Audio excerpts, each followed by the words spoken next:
Assalamualaikum warahmatullahi wabarakatuh.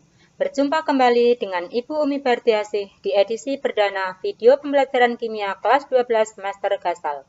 Kali ini kita akan mempelajari tentang sifat koligatif larutan dengan materi pokok konsentrasi larutan. Dan gambar berikut adalah salah satu contoh aplikasi dalam kehidupan sehari-hari dari materi yang kita pelajari. Baiklah, seperti biasa, setiap memasuki materi baru, kita lihat terlebih dahulu kompetensi dasar, indikator pencapaian kompetensi, materi pokok, serta kegiatan pembelajaran yang akan kita laksanakan. Dan agar mudah mempelajarinya, kita lihat peta konsepnya terlebih dahulu. Yang pertama yang akan kita pelajari adalah konsentrasi larutan. Untuk konsentrasi yang berhubungan dengan sifat koligatif larutan ada 3, yaitu yang pertama molaritas, 2 molalitas, dan yang ketiga fraksi mol. Untuk molaritas, Ibu yakin kalian sudah memahaminya karena sudah pernah kita pelajari di kelas 10. Baik, kita langsung mempelajari untuk konsentrasi larutan. Anak-anakku semuanya, coba perhatikan 2 gambar berikut ini. Ada 2 gelas berisi air dengan volume yang sama. Pada gelas A dimasukkan 1 sendok garam dapur, lalu diaduk. Pada gelas B masukkan 2 sendok garam dapur, lalu diaduk. Terjadilah 2 macam larutan garam dapur. Sekarang coba bedakan rasanya antara larutan A dengan larutan B. Iya, tentu larutan B lebih asin daripada larutan A. Karena apa? Ya, karena jumlah garamnya lebih banyak. Atau bisa dikatakan larutan B ini lebih pekat dibandingkan larutan A, atau larutan B konsentrasinya lebih tinggi daripada larutan A. Jadi konsentrasi adalah suatu istilah untuk menyatakan kepekatan larutan. Dan akan kita pelajari 3 macam, yaitu yang pertama molaritas. Contoh, ada suatu larutan berlabel CuSO4 0,1 molar. Maka bisa kita artikan dalam setiap 1 liter larutan CuSO4 terdapat 0,1 mol CuSO4. Nah, berapa massa zat yang terlarut? Maka kita ingat konsepnya bahwa setiap 1 mol zat masanya sesuai dengan AR atau MR zat tersebut. Jadi kalau 1 mol masanya 159,5 gram, maka untuk 0,1 mol dikalikan dengan MR ini hasilnya 15,95 gram. Lalu kalau volumenya larutan ini adalah 350 ml, berapakah massa CuSO4 yang terlarut? Untuk lebih mudah mempelajarinya, kita pahami dulu tentang molaritas. Ya, molaritas menyatakan banyaknya mol zat terlarut dalam setiap 1 liter larutan dan dinyatakan dengan rumus M sama dengan N per V. Dengan N adalah mol zat terlarut.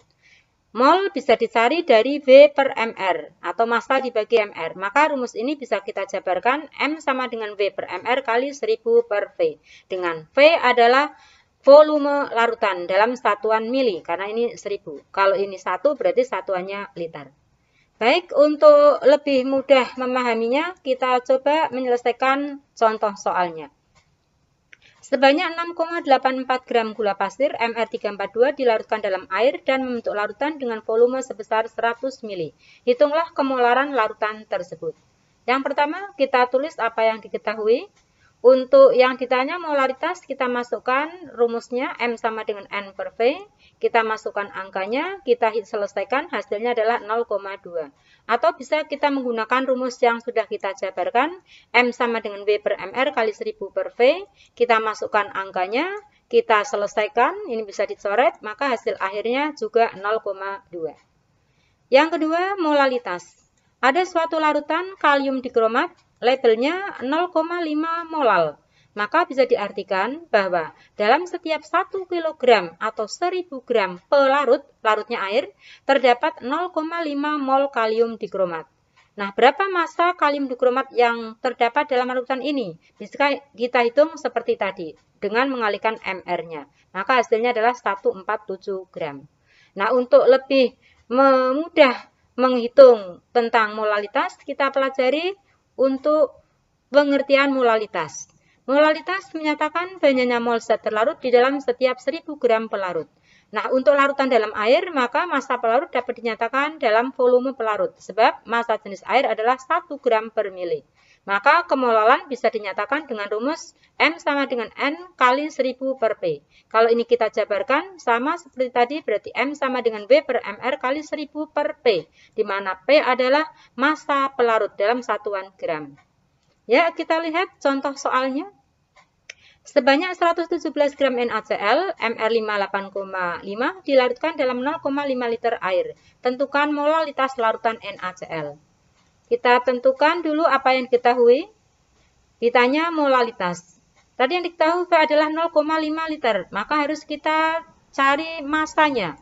Karena ru air 1 kg per 1 liter, maka massa air adalah 0,5 kg atau 500 gram. Untuk menentukan molalitas, kita tulis terlebih dahulu rumusnya. Kita masukkan angka yang sudah diketahui, kita hitung, ini bisa kita coret. Ini juga bisa kita coret, maka hasil akhirnya adalah 4. Jadi molalitas NaCl adalah 4 mol dalam tiap 1000 gram pelarut. Yang ketiga, fraksi mol. Ada suatu larutan NaCl. Diketahui fraksi mol NaCl ada 0,05. Maka kita bisa menentukan fraksi mol air pelarutnya, yaitu 0,95. Nah, dari mana 0,95? Coba kita pahami dulu apa itu fraksi mol. Fraksi mol suatu zat di dalam suatu larutan menyatakan perbandingan banyaknya mol dari zat tersebut terhadap jumlah mol seluruh komponen dalam larutan. Jika mol ZA bercampur dengan mol ZB, maka fraksi mol ZA dilambangkan dengan XA dan fraksi mol ZB dilambangkan dengan XB dinyatakan dengan rumus semacam ini. Jadi berarti fraksi mol ZA ditambah dengan fraksi mol ZB sama dengan 1. Jadi kalau tadi diketahui misalnya fraksi mol NaCl adalah 0,05, maka fraksi mol air adalah 1 dikurangi 0,05, hasilnya 0,95. Untuk lebih jelasnya, kita coba latihan soalnya. Hitung fraksi mol urea di dalam larutan urea 10% jika diketahui MR urea 60 dan air 18. Yang diketahui kita tulis terlebih dahulu, larutan urea 10%. Artinya, kalau di dalam 100 gram larutan ini terdapat 10 gram urea dan 90 gram air. Untuk menentukan fraksi mol urea, kita tentukan mol zat-zat yang ada di dalam larutan itu. Mol urea berarti 10 dibagi 60, hasilnya 1 per 6. Mol air berarti 90 dibagi 18, hasilnya 5 atau 5 per 1. Untuk memudahkan hitungan, kita menggunakan pecahan seperti ini. Kemudian untuk menentukan fraksi mol urea, kita tulis terlebih dahulu rumusnya, kemudian kita masukkan angka yang sudah kita ketahui ini, sudah kita cari. Nah, dari sini kita lihat ini 5 per 1, maka kita samakan penyebutnya, dihasilkan 30 per 6, kita selesaikan menjadi 1 per 6 per 31 per 6. Nah, maka kita selesaikan lagi, berarti XB-nya sama dengan 1 per 6 kali 6 per 31, hasilnya sepertiga 1 atau 0,032. Ini adalah fraksi mol zat terlarut atau fraksi mol urea. Nah, kalau disuruh menentukan fraksi mol air atau pelarutnya berapa? Maka tinggal 1 dikurangi sepertiga 1, hasilnya 30 per 31 atau 0,968. Ini 1 kan sama aja dengan 31 per 31.